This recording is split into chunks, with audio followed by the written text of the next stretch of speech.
Nation. SMD Law is the official law firm of the Spartan Nation. Check them out on the interwebs at smdalaw.com or at 866-529-3537. No matter where you are in the state of Michigan, Upper Peninsula, Lower Peninsula, it doesn't matter. They have an office near you. So whether you need to send a letter to an annoying neighbor, or you're a criminal and you need defense, maybe you just have problems with elder law, check them out, smdalaw.com today. The official law firm of the Spartan Nation. Call them first. Then you act. Well, what you wanted for your birthday the other day, and I was ripping you about it. So, you had a birthday yesterday, I guess. Happy birthday. I won the game for you. That's my present to you. Well, I'm not going to worry about what your wife does. So Saturday's over, and I can reflect back. It was an unbelievable night. I think, again, I'd like to give credit to our crowd because I think it was phenomenal. Not great, it was phenomenal. And when you have a crowd like that and you play like we did the second half, you should win a lot of games at home. The team, as I told them, they set their own kind of footprint, doing something, their own history. They made their own history. Just because of the senior night, the rivalry game, and the way that game was perceived, not only statewide but nationally, and that maybe has been the difference now. It's a national game now, where it was more in the state. So now we have our banquet tonight. You get a chance to celebrate with those two seniors and a lot of the other players, but those two seniors have been pretty special. They've been two selfless guys that have done everything you can do for the team, and that says a ton in this day and age. And both of them deserve everything they get. And after that, the focus will be on the Big Ten Tournament Championship. I think it'll be the best tournament of all the years I've been here. I've been here for every Big Ten tournament, and I think this one will be the best, meaning I don't know whose first day now. Is it Rutgers and Illinois? Are two teams that I don't think anybody wants to see. Nobody wants to see Penn State. Nobody wants to see Indiana, which we could see. Ohio State is going to be a different animal because they get Wesson back, and they almost beat Wisconsin yesterday. I just think top to bottom, the conference championship would be the best. As far as one of the two teams we could play, or both of the teams we can play, Ohio State has the remarkable comeback yesterday that I did not see. We've beaten them twice, and Indiana was on a 4-game winning streak, and we lost to them twice. Indiana's a dangerous team, winning its last 4, and Morgan and Romeo are two of the better players in our league. With Jackson at Ohio State, and of course Wesson, both Wessons, but the big Wesson, who's been out. You think about that's a 1 versus an 8-9 seed. I'm just not sure we've had those caliber of teams at that depth on opening day very often. So it should be a hell of a tournament. Great for media, great for fans, tough, great for players, tough on coaches. Take the questions. Tom, do you expect Nick to play Friday night? I do expect Nick to play. How much, I don't know. He'll practice a little more today. It won't be totally live, but it'll be some live play to see how he responds to that. And then I'll know more down the stretch. But like I said, I'm 99% sure he's going to play unless there's a setback. And how much will be determined by how he's not going to be in as good a shape, but he has been running and working out. There's just a difference in playing. That'll be interesting to see today. And then how they pad that thing and how it works. I mean, he's had some opportunities to look at it, but add the running, the fatigue, and that in there. And I think we got 4 days. I think they'll all be good for Nick. I know Nick's chomping at the bit.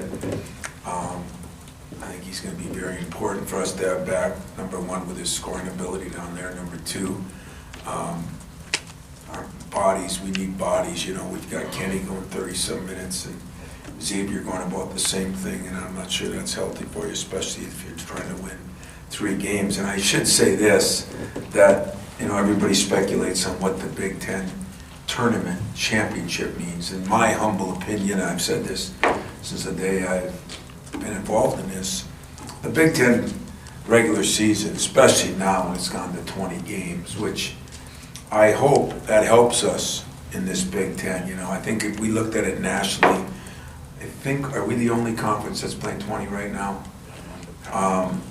When you think about playing Rutgers and Illinois, we struggled against one, we got beat by the other. And they're in our play-in games or our Wednesday games, right? That tells you what I said a long time ago. First of all, I told you guys I thought 4 wins would win the league.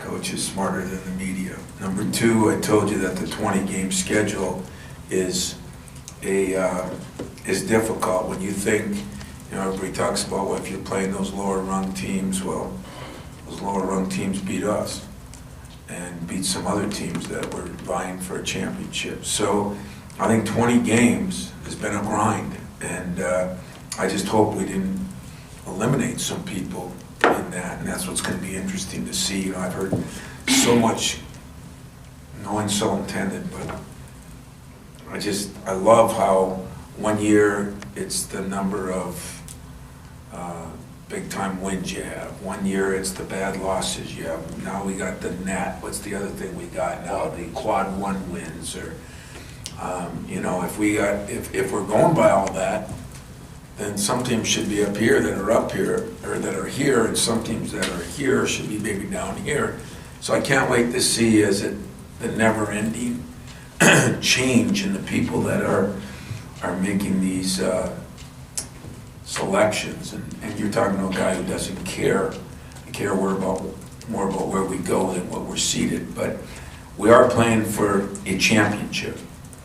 And anytime you're playing for a championship, you better make sure your guys understand that that's a different level, and that's part of the culture you develop in your program too. Do you try to win the Big Ten and then take the week off? We're not going to do that. We're playing for a championship, we're playing for seeding, we're playing for our pride, and we're playing for the thousands and thousands of alums that will come into Chicago. It's one of the, I question the Big Ten tournament sometimes over the years, but what I never question is it might be the only event that you can say, for you, Larry, who was an alum here, that I can get together with all my college buddies, act like an idiot for 3 nights, have a good time, plan it for a whole year, because when the date is, unlike a bowl game or an NCAA game, or,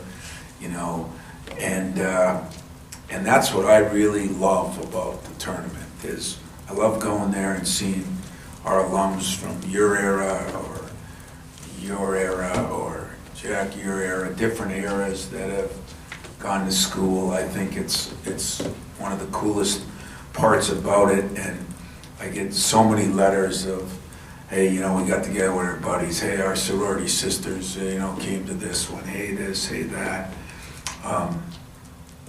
Kind of strange about the tournament is there are a few couple events, but I think this is a guy's time to be a guy for, I don't care if you've been married 50 years, if you got 20 kids.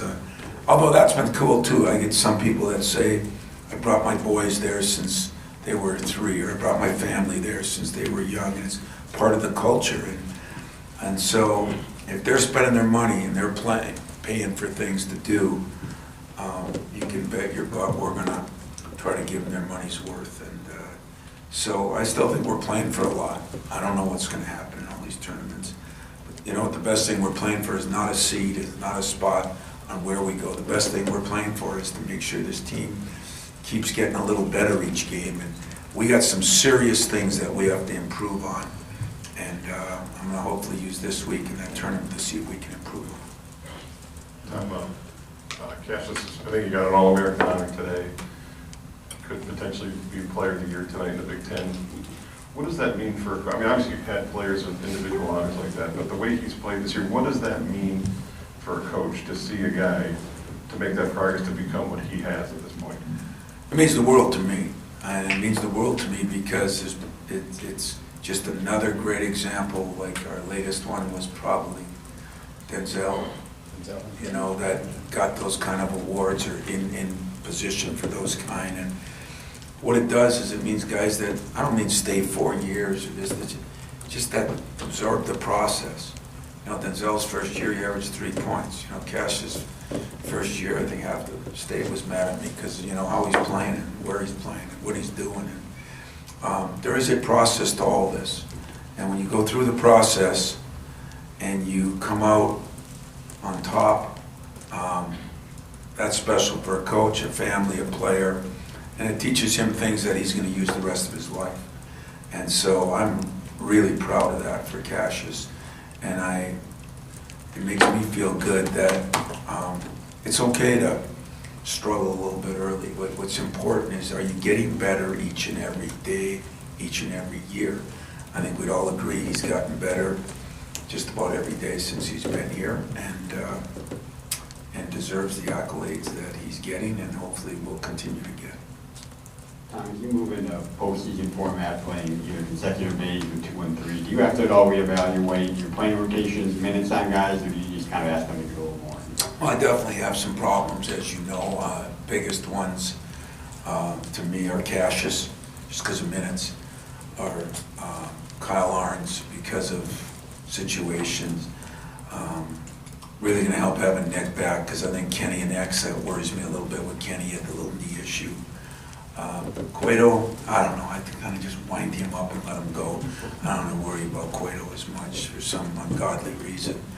But yeah, I think we're going to need a few more people if we plan on going any distance in that thing, and that's what today will be for. You know, there's a couple guys a little nicked up from the last game, and so we're going to give a couple other guys some opportunities tonight. As you sort of talk about the meaning of the Big Ten tournament and all that, so if you look at it though, and I was talking with Kyle about this earlier, I think it's very few regular season champions lately have won it or even been to the final. Is it, when you've just done what you have done, and that is the championship in the league, is it hard to say, okay, now there's this bonus deal that you got to go sort of reinvigorate yourself for? Well, as people ask me, you know, what the atmosphere was like the other night, and I said it was as good as I've seen since I've been here. And they brought up the other Michigan game when Cleves was a senior. It was a special night. But to me, one of the other special nights that'll go down here is, I don't even know who we played in 2001. I just remember our 4 seniors walking out with 4 straight Big Ten championships onto the court. And that was being different. You know, they were different than the rest of the people. You're probably right. There hasn't been a lot that have done it, but we've won the Big Ten tournament championship more than anybody. So why not try to be different? You know, I don't like to be different in a lot of things. You know, I like to kind of be the same. I don't need to stand out and wear a bow tie to be different, or, you know, a white suit to be different, or I don't want to bring attention that way. This is one area I'd like to be different. I'd like to say, can we be a team that can win it, have an emotional last night, and get back on a horse and on to another race? And so that's what, you know, there's been some neat things that I look back on. You know, everybody said, what'd you do Saturday night, you know? And I said, I kind of, you know, sat in my office till late and reflected back on some things. One was the meeting we had. We kind of went over it today, and everything I said in this meeting when Nick got hurt, the point and the rebounds and all those things have kind of gone exactly like I asked them to do it. It was pretty good. So today will be another meeting to kind of reassess our goals and look at what we accomplished, and then look at what we still have in front of us. And that's what we'll do. That was kind of where I was going to go with this. When you have that kind of euphoria after a game like that, with the championship, the senior night, with everything else, how do you keep that moving? Because that's, I mean, when you get that emotional peak like that, that's a tough thing to sustain. I think it is. You know, I looked at a big thing today with the Golden State getting beat last night by the Suns, you know, and they had some players on, they said it's hard to sustain things. It's only hard if you allow it to be. And this is where the never satisfied coach comes in, you know. If I'm satisfied, if I don't hold them accountable to what they can do, if I do this and do that, then that's my fault, you know. Our job now is to maybe more than win the Big Ten tournament, in all honesty, because we're preparing for the NCAA tournament. Can we be playing better in the areas? Can we turn it over less? Can we do a better job on our defensive rebounding? Can we shoot the ball a little better? You know, so there'll be some things we're going to go into that tournament that if we lose and accomplish those things, I can live with that. But I do think learning how to win championships is, you know, so different than learning how to win games. And so whatever that championship's in, and this time it's the Big Ten Tournament Championship, I'll be disappointed if we're not able to get ourselves back up. And that'll be my job, my assistant job, and our captain's job. Tom, obviously, winning the championship this week is of the utmost importance, but does it also provide the experience to maybe fine-tune some things or experiment with some different lineups or things like that ahead of Selection Sunday and the tournament ahead? Well, you know, today and tomorrow we're going to do some things. I mean, I know one or two guys aren't going to practice today, and so, you know, we'll get that, but I don't think we're going to change our spots or our stripes. You know, I don't think we're going to reinvent the wheel. You know, we're always going to do things to try to keep it fresh. But what's that old line? Ain't broke, why fix it? You know. So we're not going to necessarily change a lot of things. We got a couple things that have been broke. We're going to try to change those. We're not going to take a guy who's played 3 minutes a game and all of a sudden he's going to play 20, and it just doesn't work that way. That's not how the process works. But if we can get a guy that's been playing 6-8 minutes to play 10-12 and it helps us in that respect, that's what we'll do. So I think this time is good. We need to heal a little bit. We're still a little beat up, got a little bit of time. It is strange. I think the biggest fear of every coach in this tournament is when you play Friday for your first time, you get no time on the court, you get no this and that, and they're all good excuses. But now you play, ironically this year, because of the time thing, we're playing a team that's going to be really good, whichever one it is, and they're going to play 24 hours earlier. Usually you get punished by not being the #1 seed. Well, they have to play, but one game in, sometimes even two, helps you in that tournament. So that's why it's going to be interesting to see how all these things play out. It's going to be really interesting, the 20-game schedule, all these things. I'm looking forward to seeing how it is, and if we don't do well, complaining about it, and if we do well, rubber stamping it like all coaches do. You're looking forward to getting Ward back when and if that happens, but I'm just kind of curious how you might find a good balance between him and Tillman, just because based upon how well Tillman has been playing as of late. Yeah, you know, and again, you know, I hope you, not yet anyway, I hope you haven't been tarnished that way that you'll try to get me into a quarterback controversy. You're too young for that. Get as old as Fred, you can do that. But I would say that I think it's going to be perfect. I know Xavier is looking forward to having his running mate back with him. What people don't realize is those two guys have played pretty well together. You know, where we questioned that early in the year, could we do that? And that's been the case. I know in Cassius's case, you know, hasn't shot as well. Well, you don't get as many shots open when you don't have Nick Ward in there. Cassius has been able to maintain his assist, but over 60-some% of the time when he threw it into Nick, that was an assist. He hasn't gotten that. So there's always going to be, you know, listen, this will not be easy the next couple of days. I mean, we're reinventing the wheel again, you know. But at least I know that the product I'm putting in there has been a very, very good product. Whereas I've had to put some products in there that were not to their fault, just unknowns. And I think this period of time, I got up early in the morning Sunday. I said I wasn't going to watch the film. I turned on the TV, and the game was being replayed. And so, I broke down and watched it. And when I did, and I saw Nick on the bench, I probably sat in my office at home with a big smile on my face, and if anybody would have saw me, they would have thought I was smiling about the game. I was smiling about the bench, because I just watched how Nick interacted with the players and what he did. And they always say there's a silver lining in every cloud. I can tell you sometimes I never found that silver lining, but Nick at halftime and wanting to play and this and that, I think there'll be some frustrating moments for Nick, and probably for us, but I think this is going to be a way more positive than negative, and if we can play some games in this tournament, that helps him for the next tournament. So I added another reason to want to win games in Chicago. Nick Ward would be one of them. Tom, after the game, you spoke a little bit about the shared title with Purdue. Just to elaborate on that, what do you respect about Matt Painter as a coach, and do you see any kind of parallels between your season and Purdue's season?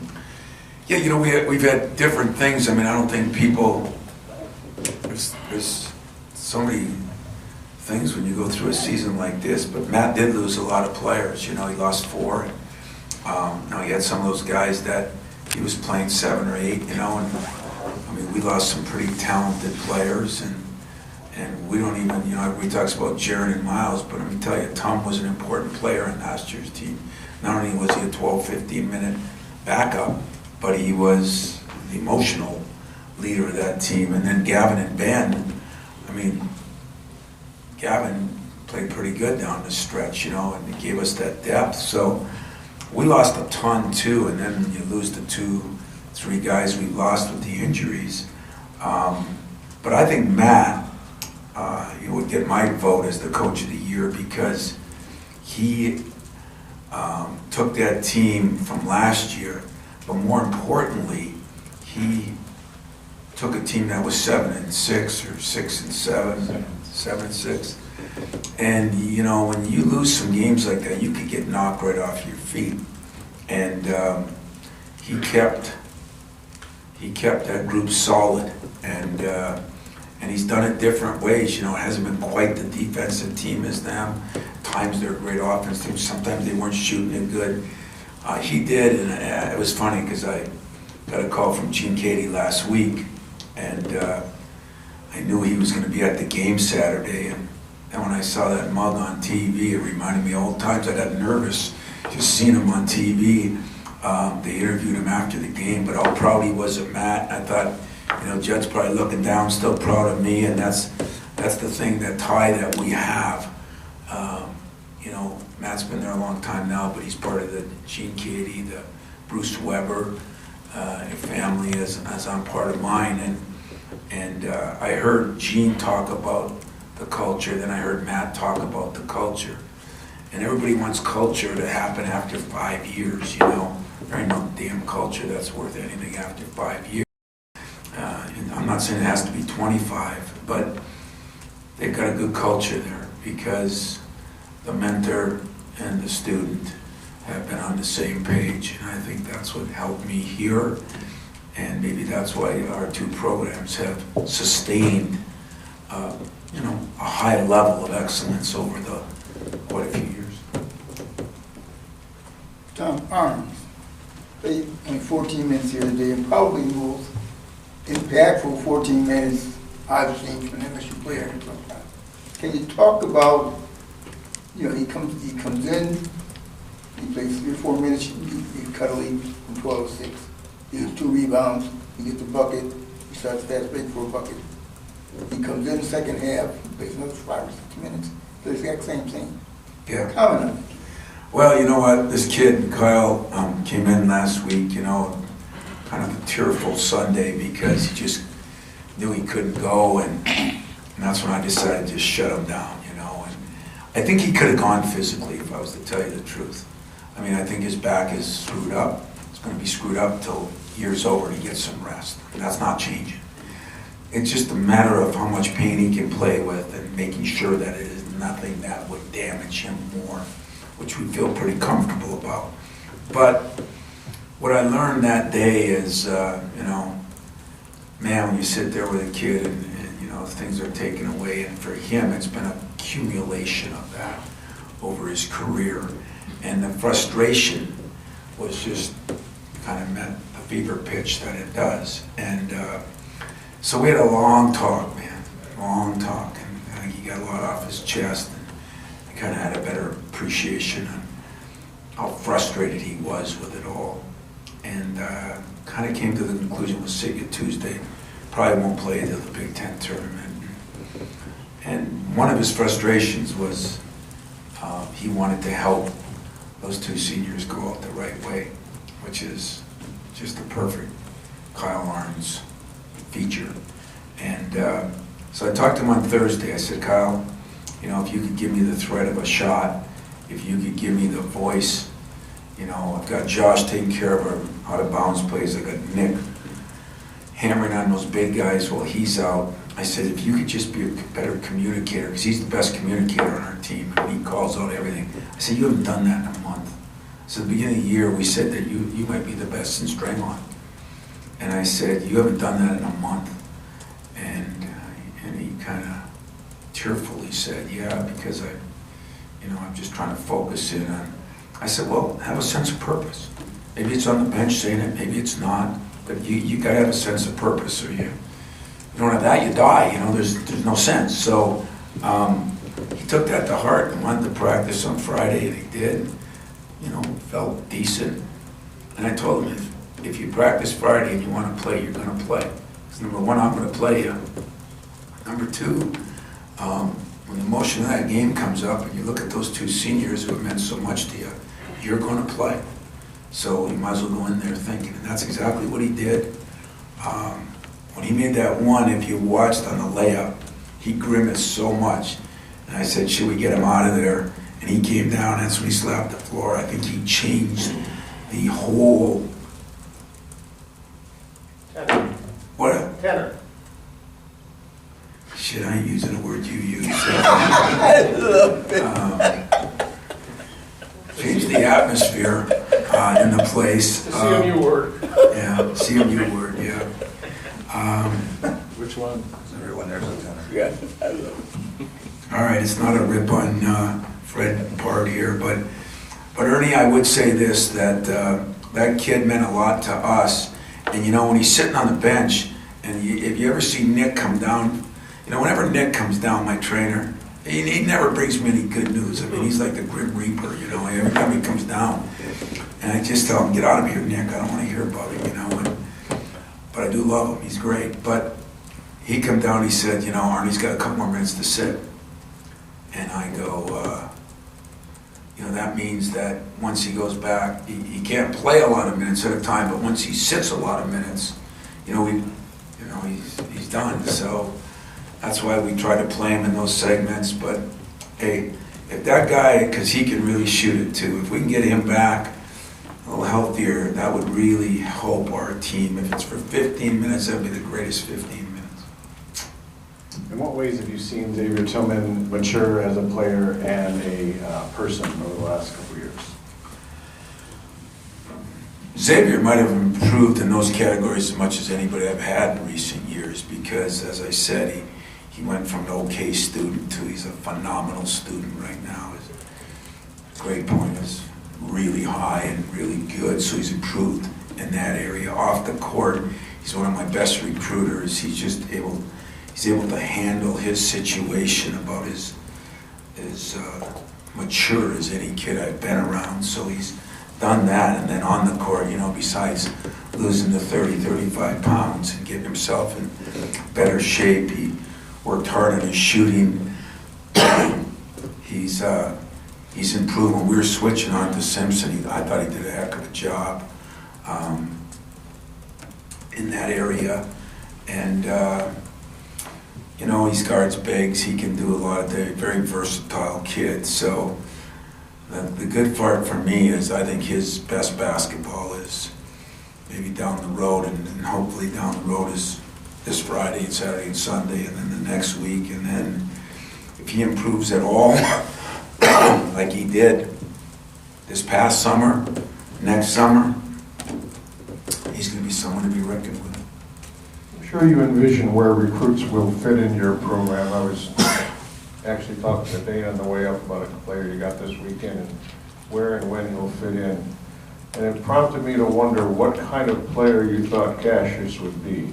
When you recruited him and you saw him in high school, and I believe his last game was at Breslin, did you think he'd be this good? Did you think he'd be your quarterback and your leader? First one, no. The second two, yes. I thought he'd be my quarterback and my leader. I thought he'd be the best passer that we had here since Magic Johnson. I thought the athleticism could be a little bit of a size problem, but probably where I was the worst recruiter in America, I did not see the shooting that he's demonstrated over the last 2 years. I blamed him or his coach, who's a great guy, because Cassius always had a knack to get to the rim. So I just didn't see it as much. You know, we were only allowed 7 games there and some in the summer, but no, I can't say. I did think he'd be the best passer, but I didn't think he would do what he's doing, and that's.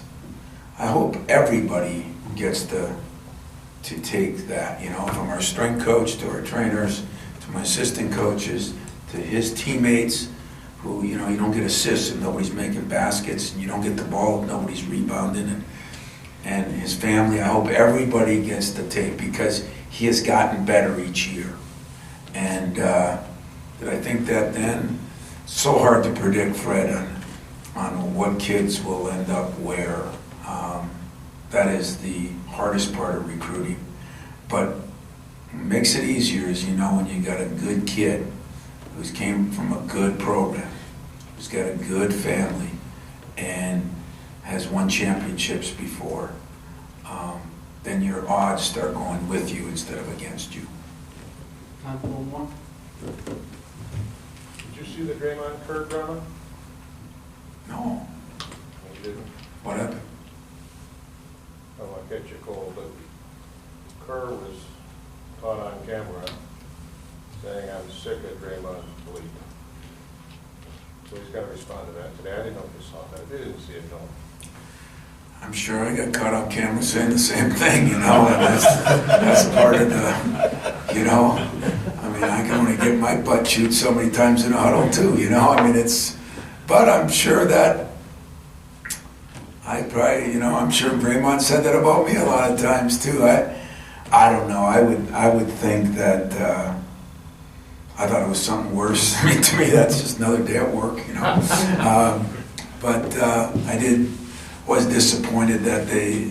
Oh, it's part of that game last night. They didn't win, didn't play very well. But you know, Draymond's still, I think, trying to find himself. That injury has not been good for him this summer. And yet, I still think they'll get it together. I got faith in them.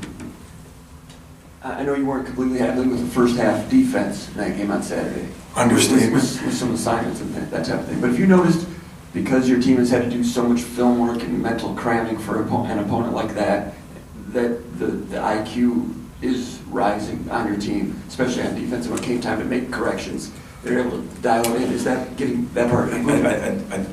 Corrections, adjustments, I think that's been the positive from a coaching staff to the players. We've got to do the same. I said reinvent, change up a little bit, make up for this or not for that. I think it's tough, you know. It's something that is tough to do, and so how do you survive it? By what you just said. I bet you this team does watch a little more film. I bet you the coaches put a little more time on that. And I think we've figured out that we can adjust. You know, we've had some half times when we haven't played as well the first half. We played better the second half. That means you got good listeners. That means captains are probably pretty good, and everybody's on the same page. You know, and I yell at my players too, and sometimes they yell back at me. All seriousness, but that's just part of, you know, just because when my coach said jump and I said yes sir, You know, those things have changed now. I'll say jump, and the guy will say why, and I'll say do this, and I don't, you know, that's not right. The arguments are what you'd hopefully do off the court, and sometimes on the court. The results are what happens if there's trust between both parties. And if there's trust between both parties, those results are what happens at the end. And I just think of some of the growth of a Kenny Goins, or even Xavier, even Nick. You know, I'm kind of anxious to get after Nick a little bit tonight now. Yeah, you know, it's going to be fun because he's my Draymond from the standpoint of he usually doesn't argue back, though, which I'd rather, you know. I'd rather him tell me what he thinks of me than me knowing that he's thinking it. Then I got to guess. I don't like that, you know. That's just me. That's my style. I don't like that. I want to know when somebody's upset with me. And so I think this team in general has done an incredible job of bouncing back over things. I think they're numb to the fact that it's not going to be a smooth sea that we're going over, but most aren't. And I tell you, for those of you that follow us a lot of really good teams, a lot of great teams, and a lot of great guys, but this team has probably set their own footprint as far as overcoming things, not being quite as talented as some. I mean, I was watching film the other day because we had a little highlight film on with some recruits up, and I go, damn, there's 4 pros out there on that team. And then, geez, there's 5 pros that were on that team, and there's 3 guys that were on that team.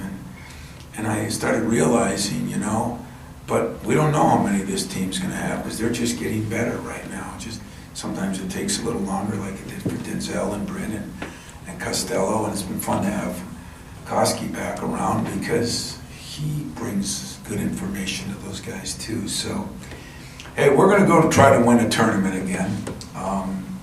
You know, and I know behind closed doors I can think what I want about the Big Ten tournament, but I'll be playing for some of you that are alums. I'll be playing for some of you that,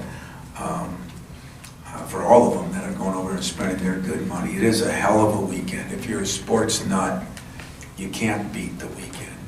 And being in Chicago is going to be great because that way husbands can go to the games and wives can go shopping. It's really kind of a great deal, and some wives that are into it can come to the games and go shopping. So that's a good deal too.